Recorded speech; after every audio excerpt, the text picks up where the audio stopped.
الله الرحمن الرحيم الحمد لله رب العالمين والصلاة والسلام على سيد الأنبياء والمرسلين وعلى آله وصحبه أجمعين أما بعد أعوذ بالله من الشيطان الرجيم بسم الله الرحمن الرحيم قد كانت لكم أسوة حسنة في إبراهيم والذين معه إذ قالوا لقومهم إنا براء منكم ومما تعبدون من دون الله صدق الله العظيم. آج ذی الحجہ کی 1 تاریخ ہے. اسی مہینے کی 10 تاریخ کو قربانی کا دن ہے، جس میں پوری دنیا کے مسلمان قربانی کرتے ہیں. قربانی ابراہیم علیہ السلام اور اسماعیل علیہ السلام کی بہترین یادگار ہے. اللہ کی نزدیکی حاصل کرنے کے لیے، اللہ کا زیادہ قرب حاصل کرنے کے لیے اللہ تعالیٰ کے حکم کے مطابق ابراہیم علیہ السلام نے جو اپنے بیٹے کو ذبح کرنا چاہا، اسی کا نام قربانی ہے. اس مہینے میں خاص طور سے ہمیں یہ دیکھنا چاہیے کہ ابراہیم علیہ السلام کی ملت سے ہمارا تعلق ہے، تو ابراہیم علیہ السلام کی زندگی کے مطابق ہماری زندگی کتنی بھری ہوئی ہے. اللہ تعالیٰ نے قرآن مجید میں محمد رسول اللہ صلی اللہ علیہ وسلم کے بارے میں فرمایا کہ لقد کان لکم فی رسول اللہ اسوۃ حسنہ، تمہارے لیے اللہ کے رسول کی زندگی میں بہترین نمونہ موجود ہے. اسی طریقے سے سیدنا ابراہیم علیہ السلام کے بارے میں بھی فرمایا کہ قد کانت لکم اسوۃ حسنۃ فی ابراہیم والذین معہ، کہ تمہارے لیے ابراہیم کی زندگی میں، جو لوگ ابراہیم کا ساتھ دینے والے تھے، ان کی زندگی میں بہترین نمونہ موجود ہے. تو آئیے دیکھتے ہیں کہ ابراہیم علیہ السلام کی زندگی میں ہمارے لیے کیا نمونہ موجود ہے. تو پہلی چیز جو ہم لوگوں کو ملتی ہے ابراہیم علیہ السلام کی زندگی میں، وہ یہ بات ملتی ہے کہ ابراہیم علیہ السلام جس ماحول میں پیدا ہوئے، وہ ماحول بتوں کی پوجا کا ماحول تھا. لیکن ابراہیم علیہ السلام تنہا ایسے شخص تھے جو بتوں کی پوجا کے خلاف تھے. چنانچہ ابراہیم علیہ السلام نے یہ نہیں دیکھا کہ میں اکیلے کیسے سارے لوگوں کی مخالفت کروں گا، بلکہ ابراہیم علیہ السلام نے صاف لفظوں میں کہا کہ تم اگر سورج کی پوجا کرتے ہو تو سورج پوجا کے لائق نہیں ہے، تم اگر چاند کی پوجا کرتے ہو تو چاند بھی پوجا کرنے کے لائق نہیں ہے، تم اگر ستاروں کی پوجا کرتے ہو تو ستارے بھی پوجا کرنے کے لائق نہیں ہے، بلکہ عبادت کے لائق تو وہ اللہ ہے جو ہمیں کھلاتا اور پلاتا ہے، وہ اللہ ہے جو میں بیمار پڑ جاتا ہوں تو شفا دیتا ہے، وہ اللہ ہے جو انسان کو زندگی دیتا ہے، انسان کو موت دیتا ہے. میں اسی ایک معبود کی پرستش کرتا ہوں اور اسی ایک کی عبادت کرتا ہوں. اس کے بعد ایک دن بتوں کی پوجا کے لیے میلے کا دن تھا. سارے لوگ جو میلہ میں جانے لگے، ابراہیم علیہ السلام کو بھی کہا میلہ میں جانے کے لیے. ابراہیم علیہ السلام نے ایک جملہ کہا، انی سقیم. انی سقیم کا ترجمہ عربی میں ہوتا ہے کہ میں بیمار ہوں، لیکن اس بیمار کا ترجمہ آپ کر سکتے ہیں انی سقیم، میں دکھی. تمہاری جو حالت ہے کہ اللہ کو چھوڑ کر غیر اللہ کی پوجا میں لگے ہو، جو اللہ کھلاتا ہے، پلاتا ہے، رزق دیتا ہے، جس اللہ نے عقل دی، دماغ دیا، اس اللہ کو چھوڑ کر تم بتوں کی پوجا میں لگے ہو. میں تمہاری اس حالت پر دکھی ہوں.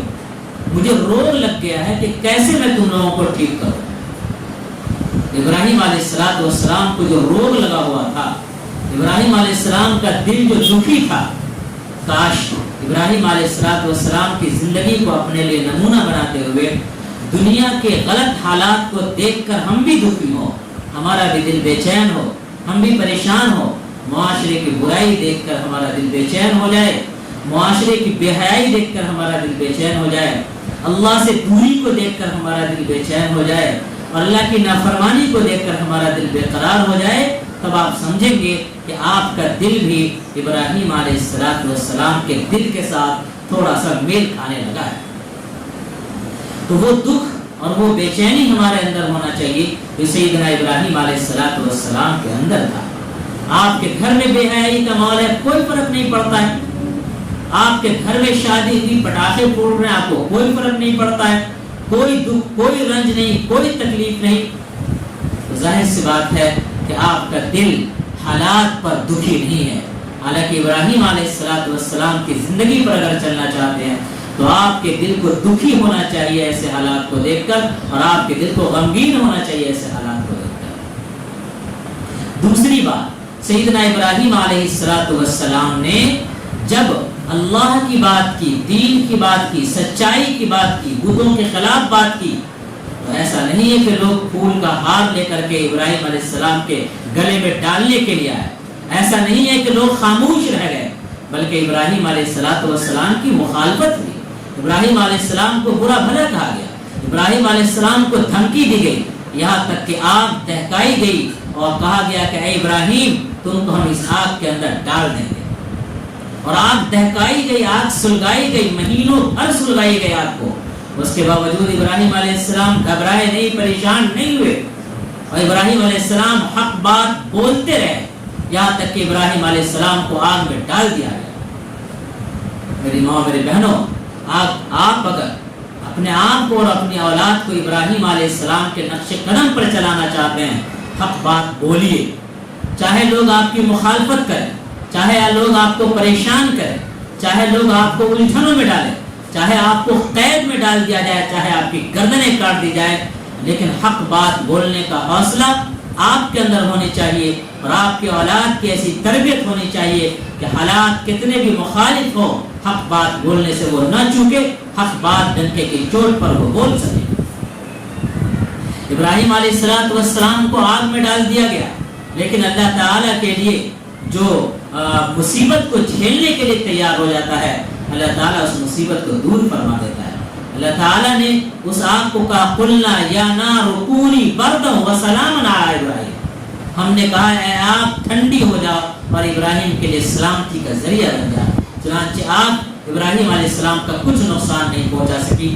اسی طرح آپ کی اولاد اگر حق بولتی ہے، دنیا چاہے نقصان پہنچانا، تو آپ کی اولاد کو اور آپ کو نقصان نہیں پہنچا سکتی۔ اس لیے حق بولنے کے لیے تیار ہوئیے، حق کا سپورٹ کرنے کے لیے تیار ہوئیے، حق کی حمایت میں، سپورٹ میں کھڑے ہوئیے اور اپنی اولاد کو کھڑا کیجیے۔ تیسری بات، جب یہ حالات وہاں کر بگڑ گئے تو اللہ تعالیٰ نے حکم دیا ابراہیم علیہ السلام کو کہ اس بستی کو چھوڑ کر کے چلے جاؤ۔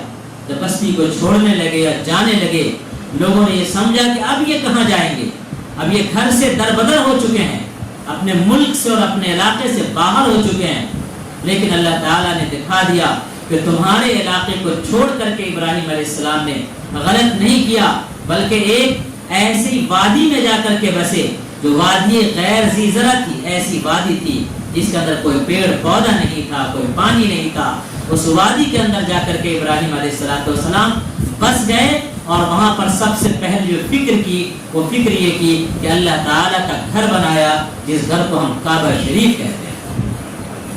کعبہ شریف بنانے کے بعد ابراہیم علیہ السلام نے فخر نہیں کیا کہ میں نے بہت بڑا کارنامہ انجام دے دیا ہے، بلکہ ابراہیم علیہ السلام نے کہا کہ اللہ ہم نے یہ گھر بنایا ہے، اسے آپ قبول فرما لیجیے، ربنا تقبل منا انک انت السمیع العلیم، اے اللہ آپ قبول فرما لیجیے، آپ بہت زیادہ سننے والے اور جاننے والے ہیں۔ چنانچہ ابراہیم علیہ السلام کے بنائے ہوئے کعبہ کو اللہ نے اتنی مقبولیت عطا فرمائی کہ اللہ تعالیٰ نے فرمایا وَأَذِّنْ فِي النَّاسِ بِالْحَجِّ يَأْتُوكَ رِجَالًا وَعَلَى كُلِّ ضَامِرٍ يَأْتِينَ مِنْ كُلِّ فَجٍّ عَمِيقٍ، کہ ابراہیم لوگوں میں حج کا اعلان کر دو، ہر علاقے سے، ہر طرف سے لوگ یہاں پر چل کر کے آئیں گے اور حج کریں گے۔ چنانچہ آج تک حاجی لوگ وہاں جاتے ہیں اور حج کرتے ہیں۔ اس سے پتہ چلا اللہ کے نام پر اگر آپ کسی چیز کو چھوڑتے ہیں تو اللہ تعالیٰ اس سے بہتر کا انتظام آپ کے لیے فرما دیتا ہے، جیسا کہ ابراہیم علیہ السلام کے لیے مکہ جیسی سرزمین کا انتخاب فرمایا۔ تیسری بات یہ ہے کہ جب وہاں پر مکہ گئے اسماعیل علیہ السلام چھوٹے سے تھے، اسماعیل علیہ السلام کو پیاس لگی، پیاس سے وہ مرے جا رہے تھے، ان کی ماں حضرت ہاجرہ بے چین ہو گئی اور پانی کی تلاش میں صفا پہاڑی سے مروہ پہاڑی تک، مروہ پہاڑی سے پھر صفا پہاڑی پر چڑھ کر بار بار دونوں پہاڑ کا چکر لگاتی رہی کہ کہیں پانی یا پانی والا کوئی نظر آ جائے، کوئی نظر نہیں آیا۔ پھر اللہ تعالیٰ نے پانی کا انتظام فرمایا۔ آج جب آپ حج کرنے یا عمرہ کرنے کے لیے جاتے ہیں تو جس طرح آپ کعبہ کا طواف کرتے ہیں اسی طرح آپ صفا مروہ کا چکر لگاتے ہیں۔ سوال یہ ہے کہ حضرت ہاجرہ علیہ السلام نے یہ چکر کیوں لگایا؟ پانی کیوں تلاش رہی تھی؟ وضو کرنے کے لیے؟ کسی عبادت کے لیے؟ نہیں، اپنی اولاد کی پرورش کے لیے، اپنی اولاد کی جان بچانے کے لیے، اپنی اولاد کو راحت اور آرام پہنچانے کے لیے پانی تلاش رہی تھی، اور اس کو اللہ تعالیٰ نے عبادت بنا دیا۔ اس کا مطلب ہے میری ماں میری بہنوں، آپ اگر دل سے اپنی اولاد کی تربیت کرتی ہیں اور اولاد کی تربیت میں محنت کرتی ہیں، مشقت اٹھاتی ہیں، پریشانی اٹھاتی ہے، وہ بھی ایک عبادت ہے، بہت بڑی عبادت ہے۔ لہذا اولاد کی پرورش میں کوئی کمی نہیں کیجیے۔ جس طرح نماز پڑھنا آپ کے لیے عبادت ہے، روزہ رکھنا آپ کے لیے عبادت ہے، اسی طریقے سے ڈھنگ سے اولاد کی پرورش کرنا بھی آپ کے لیے عبادت ہے۔ دیکھیے حضرت ہاجرہ نے اپنے اولاد کے لیے پانی کی فکر کی اور اس فکر میں صفا مروہ کا چکر لگایا، دوڑ لگایا، تو اللہ تعالیٰ نے اس کو عبادت کا ایک حصہ بنا دیا۔ چوتھی بات جو آپ کو معلوم تھی کہ اللہ تعالیٰ نے حکم دیا ابراہیم علیہ السلام کو ایک خواب کے ذریعے کہ اپنے بیٹے اسماعیل کو ذبح کر دو۔ ظاہر سی بات ہے ذبح کرنے کا حکم تھا۔ اب اس میں کئی رکاوٹیں تھیں۔ پہلی رکاوٹ یہ ہو سکتی تھی کہ ابراہیم علیہ السلام ہی کا دل نہ چاہتا، لیکن ابراہیم علیہ السلام تو نبی تھے، ان کا دل کیسے نہیں چاہتا؟ اس لیے کہ چھوٹی موٹی چیز نہیں مانگی گئی تھی، بہت بڑی چیز مانگی گئی تھی۔ اللہ تعالیٰ نے فرمایا وَإِذِ ابْتَلَىٰ إِبْرَاهِيمَ رَبُّهُ بِكَلِمَاتٍ فَأَتَمَّهُنَّ۔ اللہ تعالیٰ نے ابراہیم کو بہت سی باتوں کے ساتھ آزمایا اور تمام چیزوں کو ابراہیم علیہ السلام نے پورا کیا۔ جب تمام چیزوں کو پورا کیا تو اللہ تعالیٰ نے فرمایا قَالَ إِنِّي جَاعِلُكَ لِلنَّاسِ إِمَامًا، اے ابراہیم ہم آپ کو امامت کا درجہ دیتے ہیں، ہم آپ کو قیادت کا درجہ دیتے ہیں، ہم آپ کو پیشوا بناتے ہیں، ہم آپ کو ذمہ دار بناتے ہیں۔ تو قیادت جو انسان کے اندر آتی ہے وہ قربانی کے بعد آتی ہے۔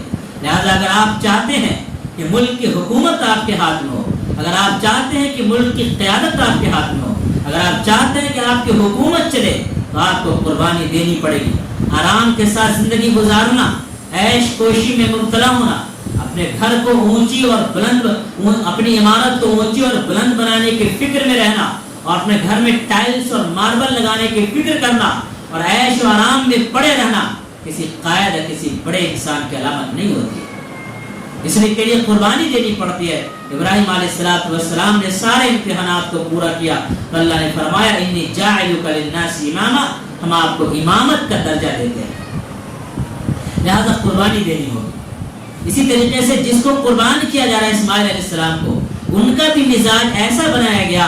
جب اسماعیل علیہ السلام سے پوچھا گیا کہ میں تمہیں قربان کرنا چاہتا ہوں، تمہاری کیا رائے ہے؟ تو اسماعیل علیہ السلام نے کہا یا ابت افعل ما تؤمر ستجدنی انشاءاللہ من الصابرین۔ اے میرے پیارے ابا جان، آپ کو جو حکم ملا ہے وہ کر گزریے، ان قریب آپ ہم کو صبر کرنے والا، ثابت قدم رہنے والا، جم جانے والا، اللہ کے حکم پر قائم رہنے والا پائیں گے۔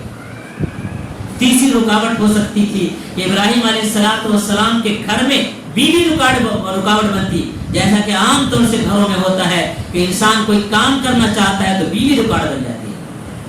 کبھی ایسا ہوتا ہے کہ بیوی کام کرنا چاہتی ہے، شوہر رکاوٹ بن جاتا ہے، اور کبھی ایسا ہوتا ہے کہ بیوی شوہر دونوں چاہتے ہیں، بچہ نہیں چاہتا ہے۔ مثال کے طور پر بچے کو عالم بنانا چاہتا ہے، شوہر عالم بنانا چاہتا ہے، بیوی نہیں چاہتی ہے، تو بھی بچہ عالم بننا مشکل ہو جائے گا۔ بیوی عالم بنانا چاہتی ہے، شوہر نہیں عالم بنانا چاہتا ہے، تو بھی بچہ عالم نہیں بن پائے گا۔